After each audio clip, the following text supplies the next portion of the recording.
도널드 트럼프 대통령은 오늘 수십 개국에 대한 관세를 90일간 유예한다고 발표했습니다. 다만 중국에 대한 관세는 125%로 인상하겠다라고 밝혔습니다. 트럼프 대통령은 트루th 소셜에 올린 바로 이 게시물에서 90일간의 유예를 승인했다라고 밝혔고요. 이 기간 동안 상호 관세를 10%로 대폭 인하했다라고 밝혔습니다. 또한 이는 즉시 적용된다라고 말했습니다.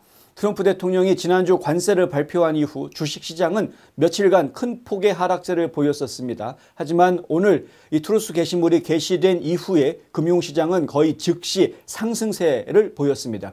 스콧 베센트 재무장관은 대통령의 이 같은 발표 후에 백악관 앞에서 예정에 없었던 기자회견을 가졌는데요.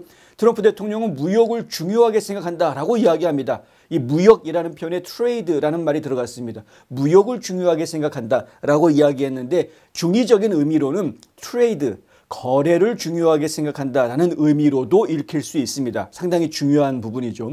무역도 중요하고 거래도 중요한데 저희가 방점을 두기에는 거래를 더 중요하게 생각한다라고 방점을 두고 싶습니다. 왜냐하면 트럼프 대통령이 이 관세를 부과하는 궁극적인 이유는 대화하자의 목적이 있었기 때문에 그런 것이죠. 관계를 다시 만들자라는 겁니다. 관세가 중요한 게 아니라 관계가 중요한 거였습니다. 그래서 사실은 국제사회에서 미국에 대한 각 나라의 관계성, 그것을 지금 다시 재정립하려는 것이 트럼프의 주된 목적이기 때문에 그렇습니다. 이러한 트럼프의 속마음을 제대로 읽어줄 사람이 그다지 많아 보이지는 않는다. 그런데 중요한 것은 그 마음을 읽어준 사람 중에 첫 인물이 바로 한국에서 나왔다 하는 점이죠.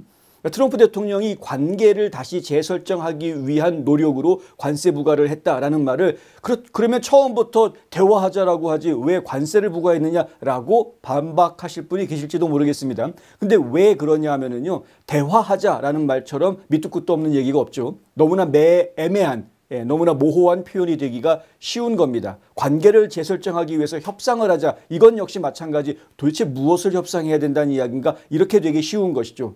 결국은 트럼프 입장에서 관세를 부과하겠다라고 이야기하는 것은 아주 분명한 메시지를 주는 겁니다. 왜냐하면 미국과 지금 상대방 국가의 관계를 재설정하는데 관세라는 이유를 꺼낸 이유는 그동안 미국이 일방적으로 당신 나라한테 기여만 했지 이익을 본 것이 너무 없었기 때문에 관계를 다시 정리해야 되겠다라는 의도를 가지고 관세 얘기를 했던 것이라는 게 읽혀졌기 때문에 그런 것이고요. 그러니까 이 문제는 단순하게 관세에 관련된 것으로 국한된 문제가 아니고 미국과 해당 국가 간의 관계를 재정립하는 그러한 문제로 받아들였어야 했던 것이었다. 이것이 이제 트럼프를 제대로 해석하는 사람들이 내리는 결론이었을 것이다. 이것인데요.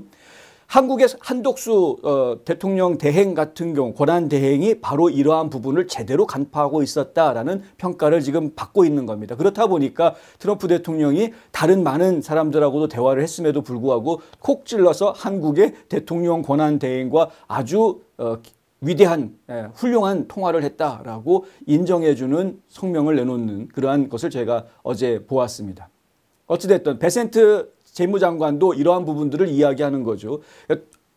영어를 한국어로 번역하는 과정 중에 미묘한 차이를 제가 놓칠 수 있기 때문에 이런 설명을 드리는 겁니다. 트럼프 대통령은 무역을 중요하게 생각한다. 이렇게 번역해버리면 그냥 무역, 관세 여기에만 초점이 맞춰질 수 있기 때문에. 근데 이 단어가 트레이드라는 단어가 사용이 됐다. 그것은 거래라는 의미. 거래라는 것은 결국은 상호 간의 관계성을 더 의미하고 있는 것이 아니겠느냐. 이렇게 이해하자라는 것이죠. 베센트 장관은 또 이런 말도 했습니다. 우리는 선의로 협상하길 원한다. 이렇게 이야기를 합니다. 자, 앞에 트레이드라는 단어가 무역이라는 단어로 끝났다면 그러면 뒤에서 선의로 협상하길 원한다라는 의미가 받쳐주기가 좀 쉽지가 않죠. 제한적으로 받쳐줄 수밖에 없습니다. 그런데 앞에 트레이드라는 단어를 거래 혹은 관계 개선으로 의미를 부여한다고 하면 뒤에 선의로 협상하길 원한다라는 말이 너무나 기가 막히게 이해가 될 수 있는 것입니다. 90일 관세의 유예 발언은 중국에 대해서 125%의 관세를 부과하겠다라는 발언에 이어서 나온 겁니다. 오늘 트럼프가 내놓은 이 성명 내용을 보면은요, 앞부분에 제일 먼저 중국에 대한 비판부터 시작을 합니다. 중국이 우리를 무시했기 때문에 세계 경제에다가 안 좋은 영향을 주었기 때문에 관세를 125% 부과한다. 이 말을 먼저 합니다. 여기 이런 말이 나오거든요. 중국이 세계 시장에 보여준 존중의 부족. 세계 시장을, 경제 시장을 존중하지 않았다라는 겁니다. 중국인들은 자기들만 잘났다라고 생각하는 것 같다. 이런 이야기죠. 중국이 세계 시장에 보여준 존중의 부족을 바탕으로 해서 베이스던해서 나는 미국이 중국에 부과하는 관세를 즉시 125%로 인상한다. 이렇게 발표합니다.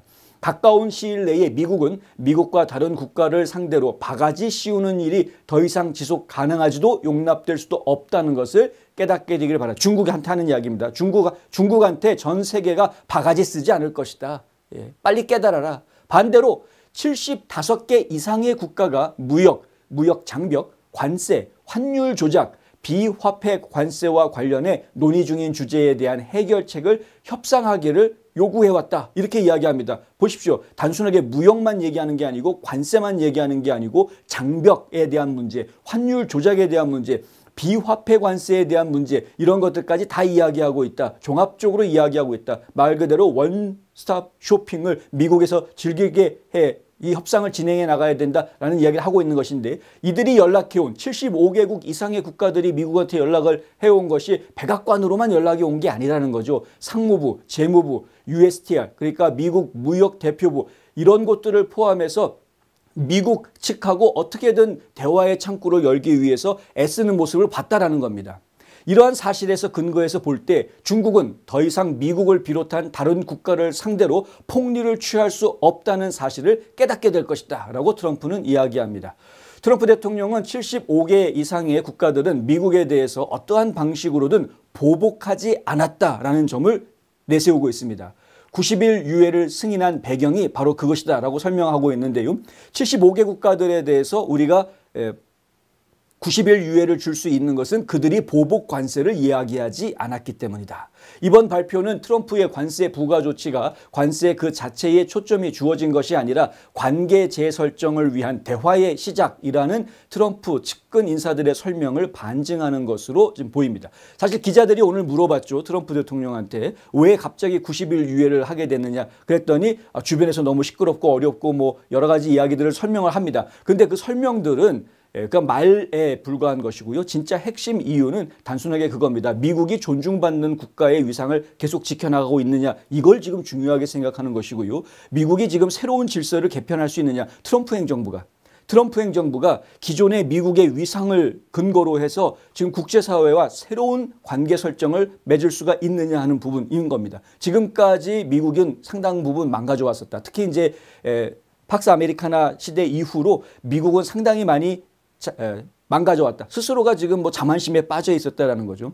특히 오바마 시절 그리고 조 바이든 행정부 시절에 미국은 완전히 전 세계에다가 그냥 바가지 쓰고 맨날 헐뜯기는 그러한 퍼주기식의 나라가 돼버렸고 아무도 미국을 고마워하지도 않으면서 당연히 미국으로부터 이익을 챙기는 것이 당연한 것인 것처럼 생각하는 그러한 국제사회가 돼버렸었다. 이건 용납할 수 없다라는 거죠. 각종 국제기구들, 뭐 유엔을 비롯해가지고 여러 국제기구들에 미국이 가장 큰 분담금을 내고 있음에도 불구하고 실제로 발언권은 상대적으로 너무나도 적은 10분의 1도 안 되는 그러한 분담금을 내고 있는 중국이 오히려 발언권을 더 많이 챙겨가는 모습을 보고 있는 것은 이건 불합리해도 너무 불합리하다라는 부분입니다. 결국은 망가져가고 있는 미국을 바로 세우고 국제사회 질서를 바로 잡기 위해서는 이러한 대단히의 변화가 필요하다. 결국 그 변화라는 것이 미국이 독단적으로 이끌고 나겠다는 얘기가 아닙니다. 트럼프가 막 세게 이야기하는 것 같고 트럼프가 미친놈처럼 막 주장하는 것 같지만 실제로 트럼프가 하는 행동을 자세히 보면 결코 일방적인 주장을 하는 게 아니고요. 나와서 대화하자라고 이끌고 있는 겁니다. 중국에 대해서도 마찬가지 이야기를 계속하고 있죠. 우리는 기다리고 있다.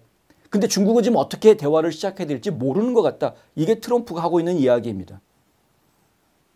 중국이 본인들의 주장을 굽히고 보복으로 조치하겠다. 끝까지 싸우겠다. 뭐 이런 쓸데없는 얘기하지 말고 하루빨리 미국과 대화하자라고 대화 테이블로 나오기를 저희는 기다리고 있다. 이게 지금 미국의 입장이다라는 말.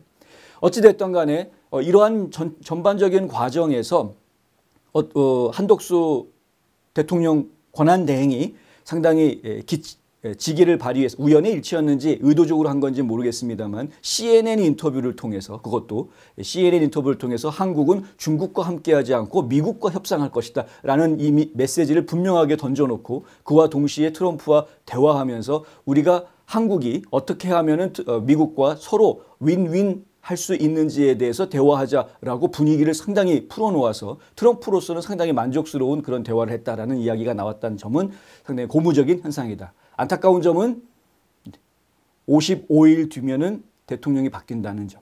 대통령이 이제 한국의 대통령이 새로 선출이 되게 될 것인데 그렇다면 그때 한국은 미국과 어떤 관계가 될 것인가 깊이 생각하지 않을 수가 없다. 누가 지금 지도자에 있느냐가 그 어느 때보다도 중요한 시기입니다.